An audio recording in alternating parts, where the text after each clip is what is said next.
आज एक विचार व्यक्त करना चाहता हूं। वक्फ बोर्ड की आवश्यकता क्यों?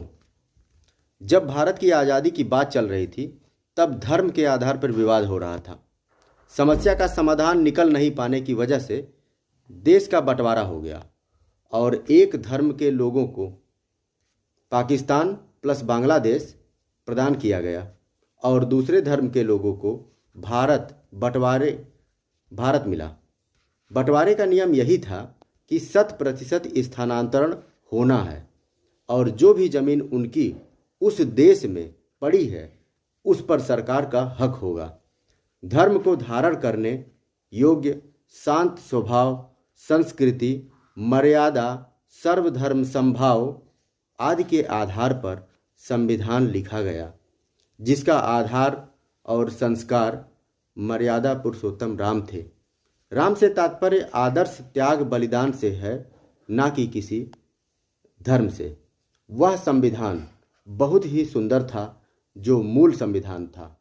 बाद में राजनीति के चक्कर में लोगों ने उसमें परिवर्तन कर करके अपना उल्लू सीधा किया और 1947 में जो समस्या उत्पन्न हुई थी उसी स्थिति में आज हम फिर पहुंच गए हैं।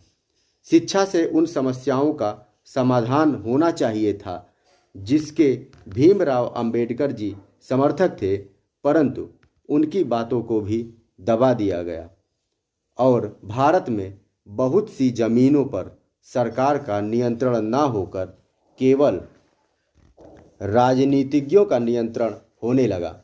भारतीय संस्कृति सभ्यता चयन करने वाले भारतीयों को उनका मतलब जमीन का 1% भी लाभ नहीं मिला।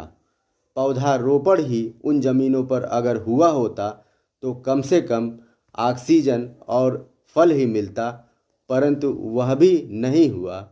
अतः निवेदन है कि जो हमसे इतने वर्षों में 1947 के बाद से और आज तक गलतियां हुई हैं, चाहे वह राजनीतिज्ञों से हुई हो, चाहे उनके स्वार्थ सिद्ध करने में हुई हो, चाहे जैसे भी हुई हो, उसको प्रयास है और निवेदन है कि उसको उन गलतियों को सही किया जाए जिससे पूरे भारतीयों को उसका लाभ मिल सके। धन्यवाद।